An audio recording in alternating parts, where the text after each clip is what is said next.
नमस्कार विद्यार्थी मित्रांनो, आजच्या व्हिडिओमध्ये तुमचं स्वागत आहे. तर आपण जी काही सिरीज चालू केलेली आहे त्यामध्ये आज इयत्ता 7वी मधला आज हा तिसरा भाग आहे. चला वेळ वाया न घालवता लगेचच सुरुवात करूया. बघा, प्रश्न पहिला विचारण्यात आलेला आहे की खालील विधाने वाचा आणि योग्य पर्यायाची निवड करा. तर या ठिकाणी आपल्याला विधानं दिलेली आहेत. बघा, विधान अ आहे की प्रधान राज्यकारभार चालवणे आणि जिंकून घेतलेल्या प्रदेशाची व्यवस्था पाहणे. तर या विधानाकडे पाहिल्याच्या नंतर तुमच्या लक्षात येईल की जे काही शिवाजी महाराजांना अष्टप्रधान मंडळ स्थापन केलेलं होतं, स्वराज्य निर्मितीनंतर अष्टप्रधान मंडळ जे स्थापन केलेलं होतं, त्यांच्याकडे दिलेली कामं आणि त्यांचं पद यांच्या ह्या काय आहेत तर आपल्याला जोड्या एक प्रकारे दिलेल्या आहेत. तर प्रधान हे राज्यकारभार चालवणे आणि जिंकून घेतलेल्या प्रदेशाची व्यवस्था पाहणे. तर हे काम कसं आहे? अगदी बरोबर आहे, हे काय आहे? प्रधानाचं हे कामच आहे. त्यानंतर दुसरं विधान दिलंय बघा, मंत्री राज्याचा जमा खर्च पाहणे. हे विधान मात्र चुकीचं आहे. तर या ठिकाणी आपलं उत्तर येणार आहे फक्त अ बरोबर. तर हे का योग्य म्हणजे का अयोग्य आहे आणि ते का योग्य आहे, तर या ठिकाणी हे पाहण्यासाठी आपण म्हणजे अष्टप्रधान मंडळ पूर्णच पाहूया. म्हणजे कसाही प्रश्न विचारला तरी आपला मार्क जाता कामा नये. बघा, हे जे काही चार्ट आहे ना, तो तुमच्यासाठी खूप महत्वाचा आहे. पहिला पेपर असो तुमचा, दुसरा पेपर असो, शिवाजी महाराजांचा इतिहास म्हणजे शिवाजी महाराजांचा इतिहास. ते काय असं उचलून आणणार आहेत का प्रश्न? हा, हे 4थीचा आहे, हे पेपर 1ला विचारा, हे 7वीचा आहे, हे पेपर 2ला विचारा, असं नाहीये. जर तुम्ही सोशल सायन्स म्हणजे सामाजिक शास्त्रचा सेकंड पेपर जरी देत असाल तरी तुम्हाला 4थीचा इतिहास वाचणं अनिवार्य आहे. बघा, तर आपण आता पहिला काय बघूया की मंत्री यांचं काम काय होतं, तर पत्र व्यवहार सांभाळणे हे त्यांचं काम होतं. इकडं काय दिलं होतं आपल्याला, तर राज्याचा जमा खर्च पाहणे हे काम कोणाचं आहे? मंत्र्याचं नाही, हे काम कोणाचं आहे? अमात्याचं आहे. आलं लक्षात? आता आपण काय करूया, तर सर्वांचीच डिटेलमध्ये माहिती घेऊया. प्रधान, त्यांचं नाव काय आहे? मोरो त्रिंबक पिंगळे. हे काय आहे, तर प्रधान आहेत आणि त्यांचं काम काय आहे, तर राज्यकारभार चालवणे आणि जिंकून घेतलेल्या प्रदेशाची व्यवस्था करणे हे काम प्रधानाचं आहे. लक्षात ठेवायचं. त्यानंतर बघा, रामचंद्र निळकंठ मुजुमदार हे कोण होते? अमात्य होते आणि राज्याचा जमा खर्च पाहणे हे त्यांचं कार्य आहे. त्यानंतर आहेत अण्णाजी दत्तो, हे काय आहेत? सचिव आहेत आणि सरकारी आज्ञापत्र तयार करणं हे सचिवांचं काम आहे. त्याच्यानंतर दत्ताजी त्रिंबक वाकनीस हे मंत्री आहेत. पत्र व्यवहार सांभाळणे हे त्यांचं काम आहे. त्यानंतर हंबीरराव मोहिते हे सेनापती आहेत. सैन्याची व्यवस्था ठेवणे व राज्य रक्षण करणे हे त्यांचं काम आहे. त्यानंतर रामचंद्र त्रिंबक डबीर यांचं म्हणजे यांचं पद काय आहे, तर सुमंत आहे आणि परराज्याशी संबंध ठेवणे म्हणजे परराष्ट्र मंत्री आहेत असं म्हटलं तरी चालेल. तर परराज्याशी संबंध ठेवणे हे त्यांचं काम आहे. त्यानंतर निराजीरावजी हे न्यायाधीश आहेत. न्यायदान करणे हे त्यांचं कामच आहे. त्यानंतर मोरेश्वर पंडितराव हे कोण आहेत, तर पंडितराव आहेत आणि धार्मिक व्यवहार पाहणे हे त्यांचं काम आहे.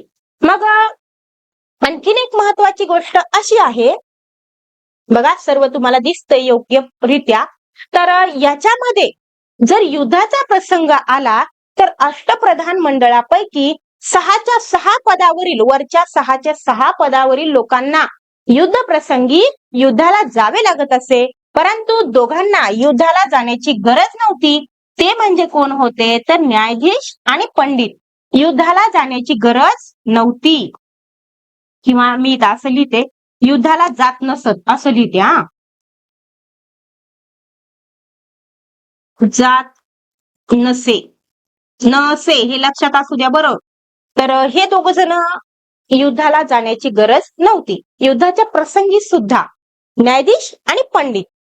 तर हाच प्रश्न PYQ मध्ये फिरून फिरून 1-2 वर्ष विचारलेला आहे. त्यासाठी बघा, हा चार्ट खूप महत्वाचा आहे. कसाही विचारला तरी आपला मार्क जाता कामा नये. व्यवस्थित ते म्हणतात ना, उघडा डोळे बघा नीट, तर ते ह्याच्याकडे बघायचं आहे आपल्याला. चला बघा, शेतकरी आपल्या उत्पादनातून आवश्यक तो वाटा कारागिरांना देत. या वाट्यास डॅश म्हणत. तर त्याला काय म्हणत, तर बलुत्त असं म्हणत बघा.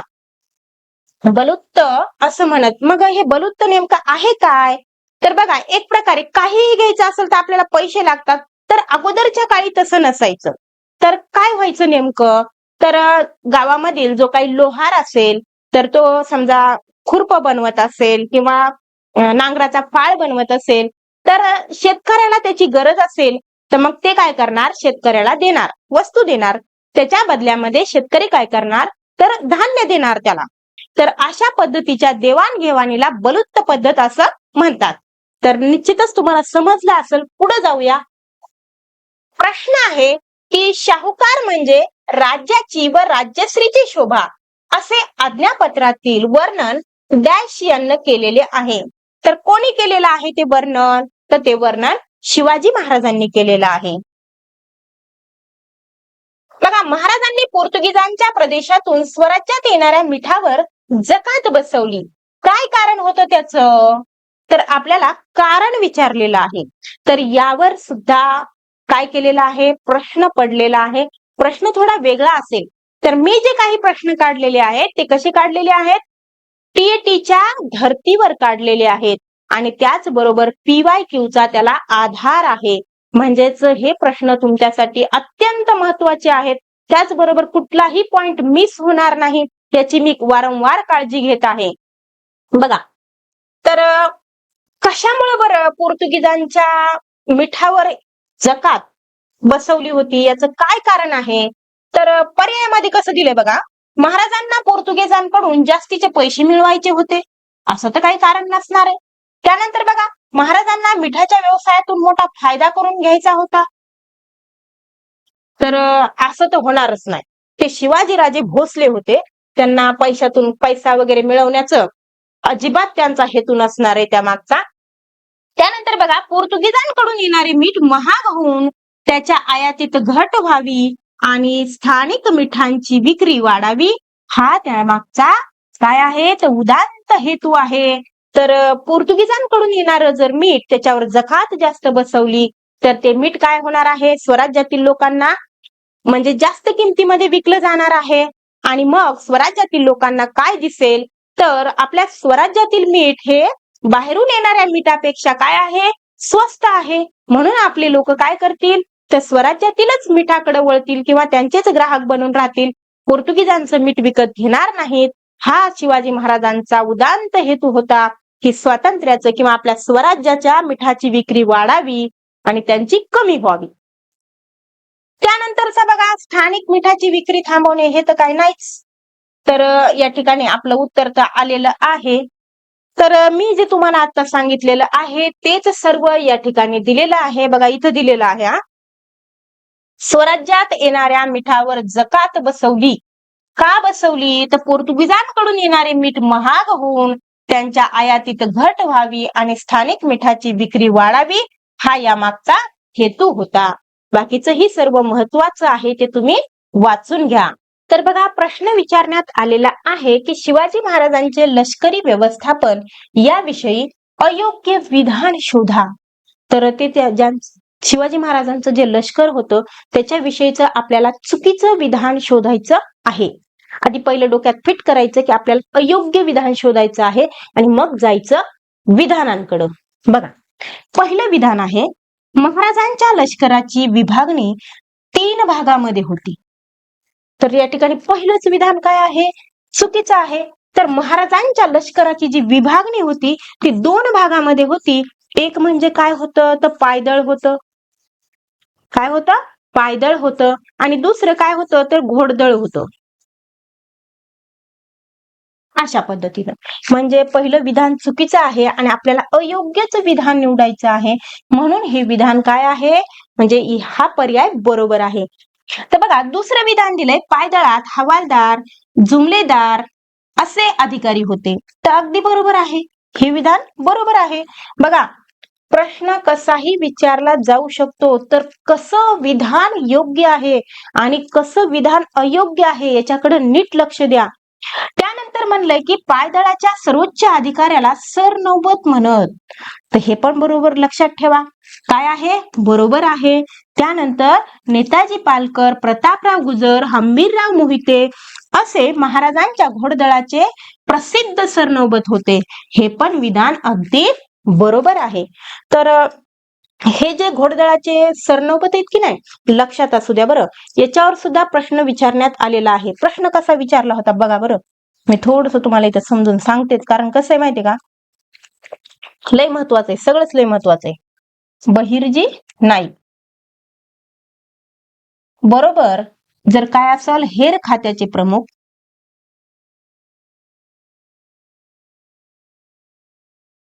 तर कोण? प्रतापराव गुजर.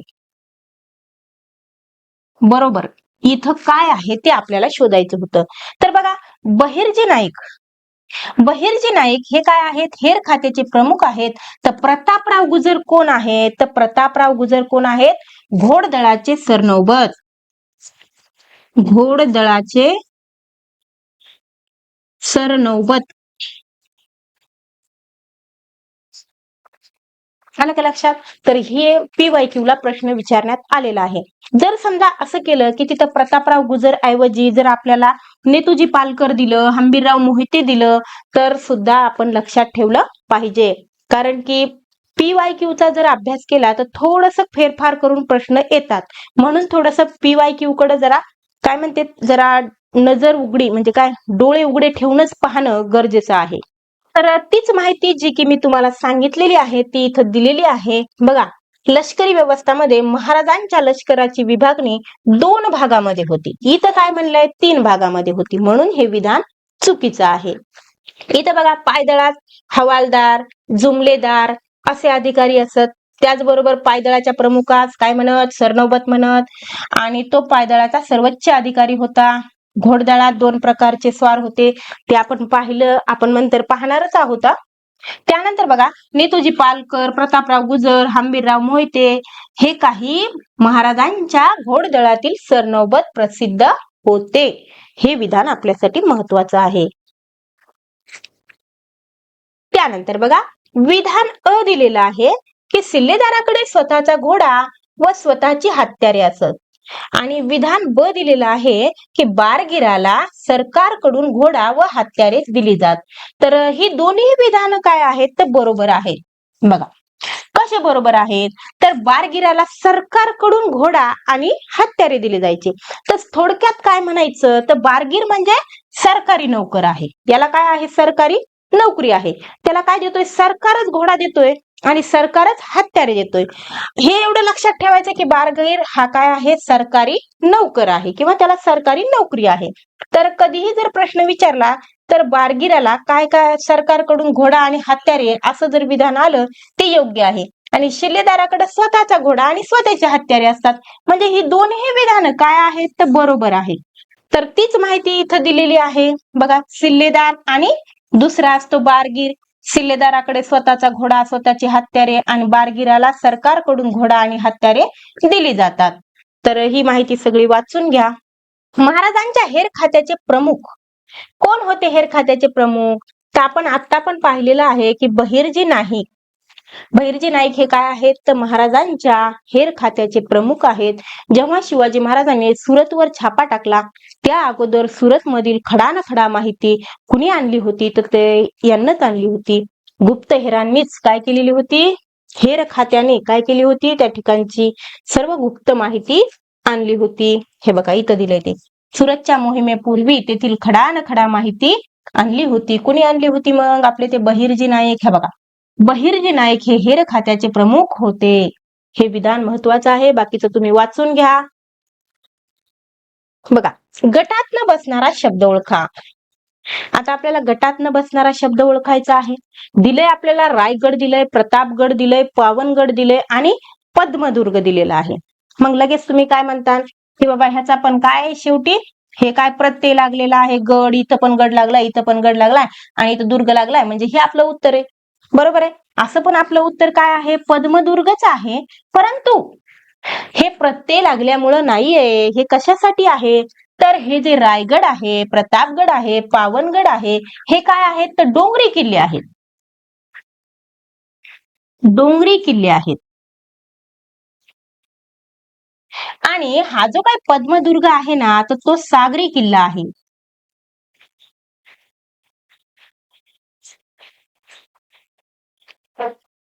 बघा, आपल्याला हेच सांगितलं आहे की राजगड, प्रतापगड, पावनगड हे डोंगरी किल्ले आहेत आणि तुम्हाला दिसत असेल हे बघा पद्मदुर्ग किल्ले, ते काय आहे? सागरी किल्ला आहे. पुढे आणखीन एक बघा, इथं महत्वाची माहिती अशी आहे की हे बघा, किल्ल्यावर किल्लेदार, सबनीस आणि कारखानीस असे अधिकारी असत. तेथील धान्याची कोठी आणि युद्ध साहित्याची व्यवस्था पाहण्यासाठी कारखानीस हा अधिकारी असे. लक्षात ठेवायचं की धान्याची कोठी आणि युद्ध साहित्याची व्यवस्था पाहण्यासाठी जो अधिकारी आहे त्याचं नाव काय आहे? कारखानीस. पुढे जाऊया. बघा, गटात न बसणारा पर्याय शोधा. इथं दिलंय आपल्याला सिंधुदुर्ग, गुराब, गलबत, पाल. त्याच्यात गटात न बसणारा शब्द आहे सिंधुदुर्ग. कारण असं आहे की हे जे बाकीचे नावं आहेत ना, हे नावं काय आहेत? जहाजीची आहेत. आणि हे कशाचं नाव आहे? तर हे किल्ल्याचं नाव आहे, तुम्हालाही माहितीये. आणि हे जे आहेत, हे 2-3 जे नावं आहेत, हे काय आहेत? जहाज आहेत. तर हेच इथं दिलेलं आहे बघा. काय दिलेलं आहे की गुराब, गलबत, पाल ही लढाऊ जहाजे होती.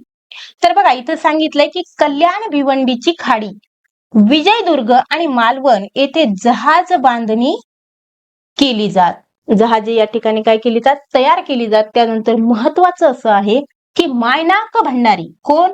मायनाक भंडारी व दौलत खान हे काय आहेत? तर आरमाराचे प्रमुख अधिकारी आहेत. आरमाराचे प्रमुख अधिकारी आपण लक्षात ठेवले पाहिजेत, ते म्हणजे मायनाक भंडारी आणि दौलत खान. ह्याचं उत्तर तर आपण काढलेलं आहेच. पुढे जाऊया. मायनाक भंडारी व दौलत खान हे डॅश प्रमुख आहेत. कशाचे प्रमुख आहेत? आत्ताच आपण बघितलं आहे, आरमाराचे प्रमुख आहेत. बघा विद्यार्थी मित्रांनो, प्रश्न विचारण्यात आलेला आहे की सिद्धीला शह देण्यासाठी राजापुरी समोर डॅश नावाचा सागरी किल्ला बांधला. तर कोणता किल्ला बांधला होता सिद्धीला शह देण्यासाठी? तर तो होता पद्मदुर्ग. कुठं दिलेलं आहे ते? तर इथं बघा, राजापुरी समोर पद्मदुर्ग नावाचा सागरी किल्ला बांधला. आपल्या एका पत्रात म्हणजे किल्ल्याविषयी बोलताना ते म्हणतात, पद्मदुर्ग वसून राजपुरीच्या उरावरी दुसरी राजपुरी केली. आलं लक्षात? छत्रपती शिवरायांच्या हिंदवी स्वराज्याचे निष्ठावंत पाईक नसलेल्या व्यक्तीचा पर्याय. तर निष्ठावंत पाईक म्हणजे शिवरायांच्या सोबत नसलेली व्यक्ती आपल्याला शोधायची आहे. नीट वाचायचं, आपल्याला नसलेली व्यक्ती म्हटलेलं आहे. तर ती व्यक्ती आहे दाऊद खान. की महाराजांना ज्या सत्तांबरोबर संघर्ष केलेला आहे, म्हणजे कोणत्या सत्ता? तर आदिलशाह असेल, त्याच्यानंतर काय मुघल असतील, सिद्धी असेल, या सर्व सत्ता कशा होत्या? इस्लामी होत्या. मात्र त्यांचा संघर्ष, त्यांच्याशी संघर्ष करतानाही शिवाजी महाराजांनी महाराष्ट्रातील मुसलमानांना आपले काय मानलेलं आहे? प्रजाजन मानलेलं आहे. अफजल खानाच्या भेटीच्या वेळी महाराजांच्या सैन्यात सिद्दी इब्राहिम, कोण होता? सिद्दी इब्राहिम हा विश्वासू सेवक होता, म्हणजे हा तर आपलाच माणूस आहे. त्याच्यानंतर बघा, सिद्दी हिलाल हा महाराजांच्या सैन्यातील सरदार होता. कोण? सिद्दी हिलाल. त्यानंतर बघा, म्हणजे हा पण आपलाच माणूस होता. आणि स्वराज्याच्या आरमारात दौलत खान हा महत्वाचा अधिकारी होता. हे आपण आत्ताच मागे सुद्धा वाचलेलं आहे. मग हा पण आपला माणूस आहे. फक्त नाही कोण? तर तो आहे दाऊद खान. बघा, कान्होजी जेधे उतार वयात आजारी पडले तेव्हा औषधोपचारात कोणत्याही प्रकारची हयगय करू नये, या वाक्यावरून महाराजांचा कोणता गुण दिसून येतो? तर या ठिकाणी थोडस लक्षपूर्वक आपल्याला पाहावं लागणार आहे. आता तुम्हाला असं वाटेल की शिवाजी महाराजांनी काय केलेले आहे? रयतेची काळजी दिसून येत आहे असं तुम्हाला वाटेल आणि तुम्ही पहिल्यालाच काय कराल? गोल कराल. परंतु तसं नाहीये. त्याचं उत्तर काय आहे? तर संघटन चातुर्य हे त्यांचं म्हणजे उत्तर आहे. कसं आहे? तर बघा, शिवाजी महाराजांच्या जी काही स्वराज्याची धावपळ होती याच्यामध्ये सुरुवातीपासूनच कान्होजी जेधे हे काय होते? सुरुवातीपासून म्हणजे आरंभापासून होते आणि उतार वयात ते आजारी पडले त्यावेळी महाराजांनी त्यांना औषध उपचारात कोणत्याही प्रकारची हयगय करू नये असे सांगितले. तर हे जे आहे ते कशामध्ये आलंय बघा, संघटन चातुर्य याच्यामध्ये आलेलं आहे. तर या ठिकाणी आपल्याला दिसतंय की बाबा स्वराज्यासाठी कशा पद्धतीनं लोकांनी काय केलेलं आहे, म्हणजेच मावळ्यांनी बलिदान दिलेलं आहे. तर पाहायला गेलं तर इथं दिसल तुम्हाला बघा, स्वराज्याच्या कार्यात त्यांच्या सहकार्यांनी आपल्या प्राणाची पर्वा न करता आपले कर्तव्य पार पाडले. अफजल खानाच्या भेटीच्या प्रसंगी अत्यंत धोक्याच्या क्षणी बडा सय्यद यास ठार करणारा जिवा महाला, म्हणजेच अफजल खानाच्या भेटीच्या वेळी जेव्हा शिवाजी महाराजांवर कोणी बडा सय्यदनं वार केला, तो वार आपल्या अंगावर झेलणारा तो म्हणजे जिवा महाला. तेव्हाच तर मन प्रचलित झाली की होता जिवा म्हणून वाचला शिवा. त्यानंतर बघा, पन्हाळगडाचा विडा ओलांडून जाताना शिवाजी महाराजांच्या भूमिकेत वावरणारा कोण होता, शिवा काशीद. हे मी एवढं सविस्तर का घ्यायले, कारण याच्या वारंवार प्रश्न विचारण्यात आलेला आहे. शिवाजी महाराजांची भूमिका घेऊन तो त्या ठिकाणी बसला होता आणि शिवराय विशाल गडाकडे जात असताना त्यांचा पाठलाग करणाऱ्या शत्रूची वाट रोखून धरणारा कोण होता, तर बाजी प्रभू देशपांडे.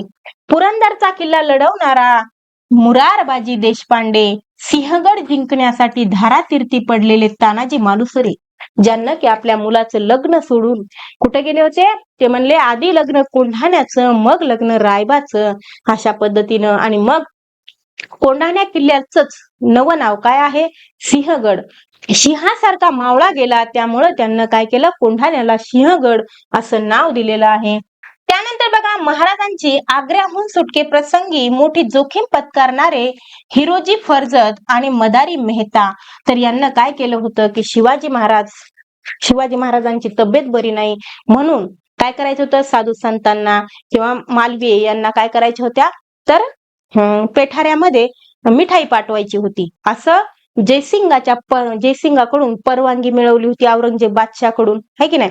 म्हणजे जयसिंगातर्फे परवानगी मिळवली होती औरंगजेब बादशाहकडून. आणि नेहमी काय व्हायचे, तर हे मिठाईचे पेठार तिथून जायचे.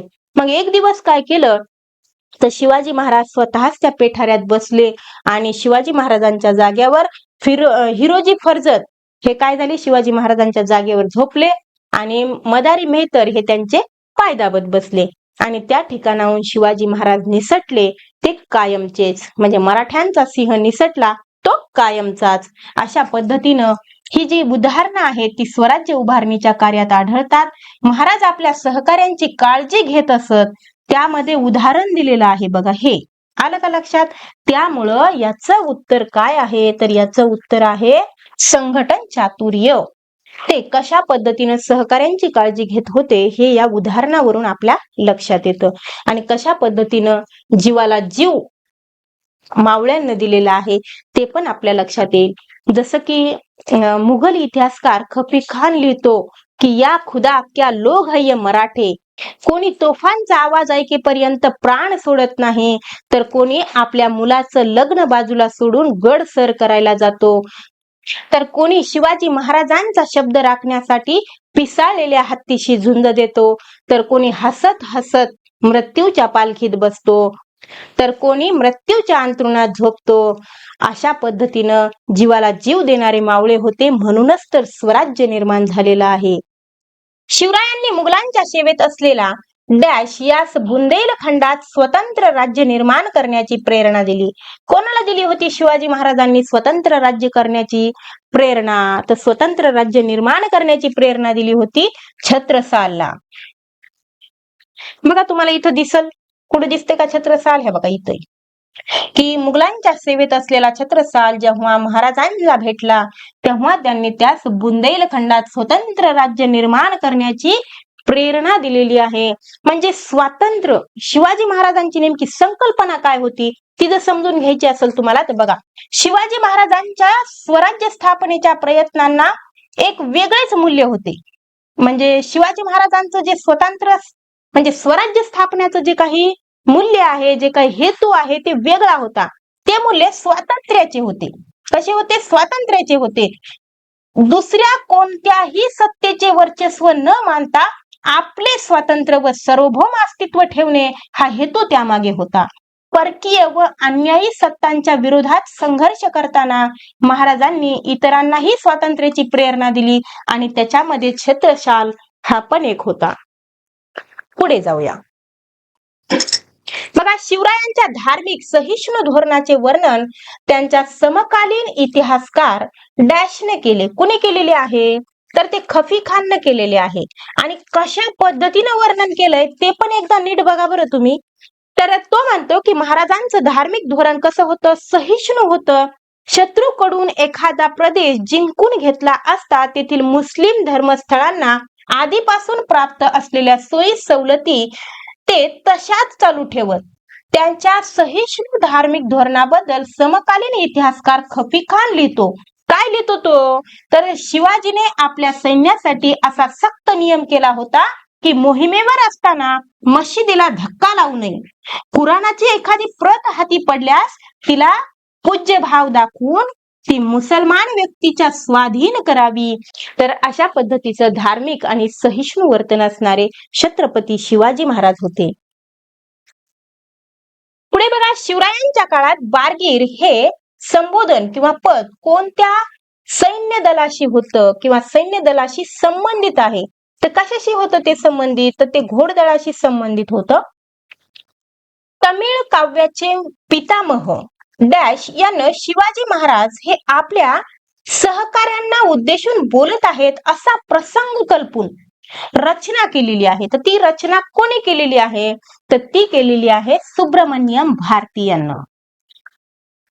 इथं बघा, पितामह सुब्रमण्यम भारती यांना शिवाजी महाराज हे आपल्या सहकाऱ्यांना उद्देशून बोलत आहेत अशी म्हणजे असा प्रसंग कल्पून काव्य रचना केलेली आहे. तर मग असाही प्रश्न विचारला जाऊ शकतो. कसा? तर शिवचरित्राची महती सांगणारे पुस्तक कोणी लिहिले? तर कोणी लिहिले? ते लाला लजपतराय यांना लिहिले. त्यानंतर बघा, इथं लोकमान्य टिळकांनी शिवजयंती उत्सव माध्यमातून राष्ट्रीय जागृती केली. तर राष्ट्रीय जागृती शिवजयंतीच्या उत्सवाच्या माध्यमातून करण्याचा प्रयत्न कोणी केला असेल? तर तो केलेला आहे लोकमान्य टिळकांनी. प्रश्न कसाही विचारला जाऊ शकतो आणि कसाही विचारला तरी आपला मार्क हा आपला निश्चित झाला पाहिजे. त्यानंतर बघा, डॅश यांनी Shivaji and his times Shivaji and his times या ग्रंथात छत्रपती शिवाजी महाराजांच्या कार्याचा गौरव केला. तर कोणी केलेला आहे तो गौरव? तर तो केलेला आहे सर यदुनाथ सरकार. कोणी केलेला आहे? सर यदुनाथ सरकार. तर आपल्याला ह्याचं योग्य ते उत्तर तर मिळालेलं आहेच. काय मिळालेलं आहे? तर सर यदुनाथ सरकार. तर बघा, त्यानंतर प्रश्न असाही विचारला जाऊ शकतो की रवींद्रनाथ टागोर यांचं काय म्हणणं आहे शिवाजी महाराजांविषयी? ते पण आपण जाणून घेऊयात. बघा, महाराजांवर एक प्रदीर्घ कविता लिहिलेली आहे त्यांनी. महाराजांच्या राज्य साधनेच्या प्रयत्नाकडे ते थोर ध्येय साधनेचे प्रयत्न म्हणून पाहतात. कोण? विश्वकवी रवींद्रनाथ टागोर. त्यानंतर बघा, त्यानंतर विचार केला तर पंडित जवाहरलाल नेहरू यांचं काय म्हणणं आहे? तर यावर सुद्धा प्रश्न विचारण्यात आलेला आहे. त्यांचं असं म्हणणं आहे की महाराजाबद्दल म्हणतात, महाराज हे केवळ महाराष्ट्राचेच नव्हे तर ते साऱ्या राष्ट्राचे होते. त्यांचे आपल्या देशावर फार प्रेम होते आणि मानवी सद्गुणाचे ते साक्षात प्रतीक. भारतातील सर्व भाषांमध्ये महाराजांची प्रेरणा आणि आदर्श सांगणारे साहित्य निर्माण झालेले आहे. तर त्या साहित्यापैकी हे पण आहेत. काही जणांवर प्रश्न विचारलेला आहे, काही जणांवर विचारला जाऊ शकतो. तर आपण सगळेच्या सगळे साहित्यिक ज्यांना की शिवाजी महाराजांविषयी काहीतरी म्हणलेलं आहे असे सर्व आपण या ठिकाणी घेतलेले आहेत. पुढे जाऊया. बघा, छत्रपती संभाजी महाराजांचा जन्म 14 मे 1657 रोजी डॅश किल्ल्यावर झाला. कोणत्या किल्ल्यावर झाला शिवाजी महाराज संभाजी महाराजांचा जन्म? बरं, संभाजी महाराजांचा जन्म पुरंदर किल्ल्यावर झाला. शिवाजी महाराजांचा तर सर्वांना माहिती शिवनेरी किल्ल्यावर झालेला आहे. बघा, फ्रेंच प्रवासी डॅश म्हणतो, हा युवराज लहान असला तरी धैर्यशील आणि आपल्या पित्याच्या कीर्तीस साजेल असाच शूरवीर आहे. असं वर्णन कोणी केलेलं आहे? तर आता युवराज म्हणल्यावर तर तुम्हाला माहितीये हे वर्णन कोणाचं आहे, संभाजी महाराजांचं केलेलं आहे. पण कोणी केलेलं आहे, तर ते केलेलं आहे ॲबे कॅरी. फ्रेंच प्रवासी ॲबे कॅरी यांना म्हणजे हा म्हणतो की हा युवराज लहान असला तरी धैर्यशील आणि आपल्या पित्याच्या कीर्तीस साजेसाच आहे, त्यानं अगदीच बरोबर ओळखलं होतं. तर बघा या ठिकाणी दिलेलं आहे, कुठे आहे ते ॲबे कॅरी, हे बघा फ्रेंच प्रवासी ॲबे कॅरी म्हणतो काय आहे ते आपण आत्ताच पाहिलेलं आहे. दिसतं तुम्हाला? पुढे जाऊया. संभाजी महाराजांच्या पराक्रमाने डॅश जेरीस आला व त्याने प्रतिज्ञा केली की या संभाजीचा पाडाव करेपर्यंत मी पुन्हा पागोटे घालणार नाही. तर तो कोण होता, तर तो होता औरंगजेब. इथं काय दिलंय, तर संभाजी महाराजांच्या पराक्रमाने औरंगजेब, कोण, औरंगजेब जेरीस आला आणि त्यामुळे एकदा अत्यंत संतापानं त्यानं आपल्या डोक्यावरचं पागोट घेतलं आणि जमिनीवर आपटलं व प्रतिज्ञा केली, या संभाजीचा पाडाव करेपर्यंत मी पुन्हा पागोटे घालणार नाही. संभाजी महाराजांनी औरंगजेबला इतके हतबल करून सोडले होते. बघा, महाराजांचे राज्य संपवण्याच्या उद्देशाने औरंगजेबने नाशिक जवळील डॅश किल्ल्याला वेढा घातला. तर कोणता किल्ला होता तो, तो होता रामसेज. या किल्ल्याला औरंगजेबनं काय केलेलं आहे, वेढा घातलेला आहे. हे बघा इथं दिसेल तुम्हाला, ते दिसतंय, हे बघा नाशिक जवळील रामसेज किल्ल्याला वेढा घातला. कुणी, तर औरंगजेबनं घातला. औरंगजेबच्या सैन्य संख्या मोठी होती आणि तरी सुद्धा मराठ्यांना काय केलेलं आहे, तर त्याच्या विरोधात प्रतिकार केलेला आहे. जवळपास किती वर्ष, 5 वर्ष हा किल्ला त्यांना लढवला. परंतु शेवटी काय झालेला आहे, तर तो किल्ला औरंगजेबने घेतलेला आहे. परंतु जरी त्यानं तो किल्ला घेतला असला तरी सुद्धा औरंगजेबला एवढी जाणीव झाली की मराठ्यांशी लढणं सोपं नाही. त्यानंतर बघा, संभाजी महाराजांनी बुद्धभूषण हा ग्रंथ कोणत्या भाषेत लिहिला, तर सर्वांना माहित आहे की कोणत्या भाषेत लिहिला, तर संस्कृत भाषेत लिहिलेला आहे. डॅश व डॅश यांनी बादशहाच्या छावणीवर अचानक हल्ला करून त्यांच्या तंबूवरील सोन्याचा कळस कापून आणला होता. तर ते कोण होते महान मावळे, तर ते होते बघा, कोण होते ते, तर संताजी घोरपडे आणि विठोजी चव्हाण यांना काय केलेलं आहे, तर बादशहाच्या छावणीचा सोन्याचा कळस त्या ठिकाणी काय केलेला आहे, तंबूचा कळस कापून आणलेला आहे. तर बघा विद्यार्थी मित्रांनो, प्रश्न विचारण्यात आलेला आहे की रियासतकार गो स सरदेसाई यांनी डॅश चे वर्णन करताना स्थिर बुद्धी या विशेषणाचा उपयोग केला. तर कोणाचा म्हणजे कोणाला हे विशेषण दिलेलं आहे स्थिर बुद्धी, तर ते दिलेलं आहे छत्रपती राजाराम महाराजांना दिलेलं आहे. आणि कोणी दिलेलं आहे, तर रियासतकार गो स सरदेसाई.